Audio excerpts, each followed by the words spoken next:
আজকে আবারও চলে এসেছি নতুন একটা ভিডিও নিয়ে। আজকের রেসিপিতে থাকছে শীতের সমস্ত রকম সবজি দিয়ে খিচুড়ি।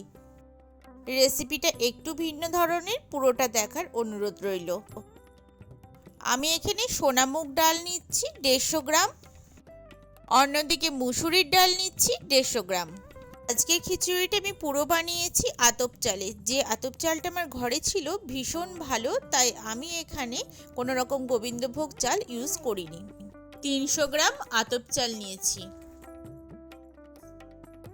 চাল আর ডালটাকে জল ঢেলে 2-3 বার করে ধুয়ে নেব। এবার আমি সবজিগুলোকে কেটে নেব। শীতকালে যেটা সব থেকে বেশি সহজলভ্য ফুলকপি, সেটাকে আমি একটু বড় বড় করে কেটে নিচ্ছি। কালের রাতে রুটির একঘেয়েমিটা বদল করে মাঝে মাঝে এই রকম সবজি দিয়ে খিচুড়ি বেশ ভালোই লাগে। যেখানে যতই খিচুড়ি খাই না কেন, খিচুড়িটা আমার নিজের হাতেরটাই সব থেকে বেশি ভালো লাগে। গাজরটাকেও আমি ভালোভাবে ছুলে টুকরো টুকরো করে কেটে নেব। সবজিগুলোকে আমি খুব বেশি ছোট করছি না, কারণ খিচুড়িতে একটু বড় বড় সবজি ভালো লাগে।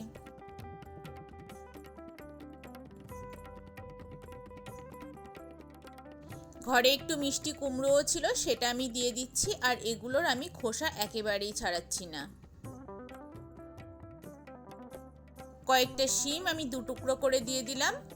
ভিডিওটা ভালো লাগলে অবশ্যই লাইক করবেন। ফেসবুক পেজ থেকে দেখলে পেজটাকে ফলো করে দেবেন, আর ইউটিউব থেকে দেখলে চ্যানেলটাকে সাবস্ক্রাইব করে আগামী দিনে পাশে থাকবেন। এবার দিচ্ছি আলু, যেটা আমাদের বাড়িতে সবাই ভীষণ পছন্দ করে। আলু ছাড়া আমার মনে হয় কোনো রান্নাই কমপ্লিট হয় না।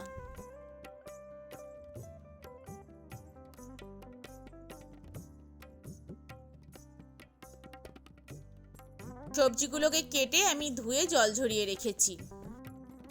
মটরশুঁটিগুলোকেও ছাড়িয়ে নিয়েছি।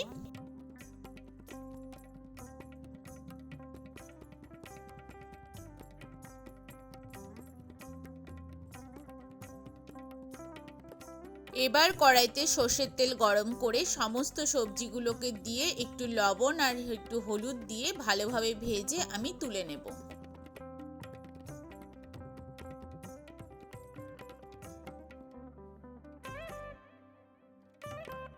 একটা বড় সাইজের পেঁয়াজ আমি টুকরো টুকরো করে নিচ্ছি।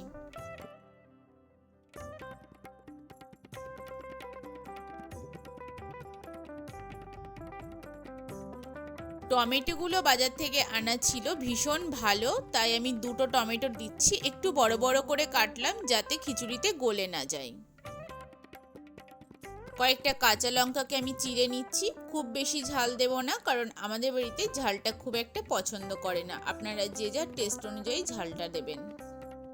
এখানে আমি জলটা দিচ্ছি 1 বাটি চাল ও ডালের জন্য 2 বাটি জল। জলটা এইভাবে মেপে নিলে খিচুড়ির ঘনত্বটা বজায় থাকে।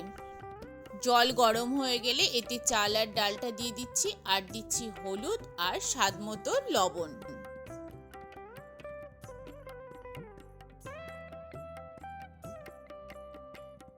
সবজিগুলো আমার ভাজা হয়ে গেছে। এবার আমি একটা পাত্রে সেগুলোকে তুলে নিচ্ছি। আমার একটু ভুল হয়ে গেছে, আমি ফুলকপি আর শিমটাকে আলাদা করে ভেজেছিলাম, কারণ ফুলকপি ভাজতে একটু সময় লাগে। প্রত্যেকটা ভাজার সময় আমি কিন্তু লবণ হলুদ অবশ্যই দিয়েছি।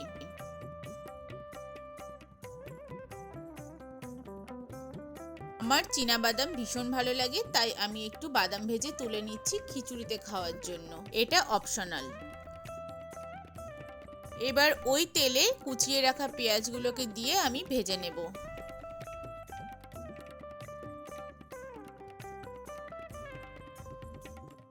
এবার মশলাটা রেডি করে নিচ্ছি। আমি একটা বাটিতে কিছুটা গ্রেট করা আদা নিয়েছি, আর দিচ্ছি জিরে গুঁড়ো, ধনে গুঁড়ো, শুকনো লঙ্কার গুঁড়ো, আর কিছুটা রসুন থেতো করে দিয়েছি। সমস্ত মশলাটাকে আমি 5 থেকে 10 মিনিটের জন্য ভিজিয়ে রেখেছি।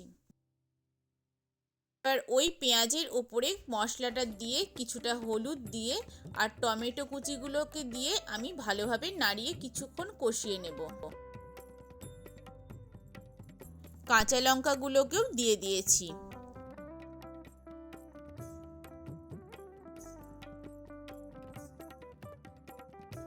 মশলা থেকে তেল ভালোভাবে ছেড়ে গেছে। এবার ওই খিচুড়িতে সমস্ত মশলাটা আমি দিয়ে দেব।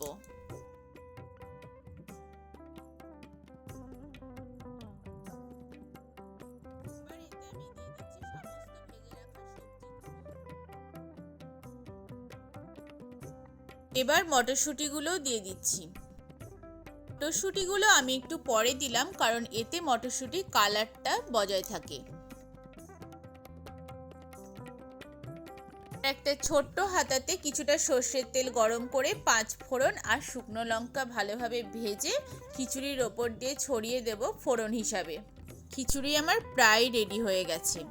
টেস্টের ব্যালেন্সের জন্য দিয়ে দিচ্ছি সামান্য একটু চিনি। এবার এতে দিয়ে দিচ্ছি 1 চামচ ঘি, কিছুটা গরম মশলার গুঁড়ো দিয়েছিলাম। এবার খিচুড়িটাকে আস্তে আস্তে একটু নাড়িয়ে দেব যাতে সবজিগুলো না ভেঙে যায়।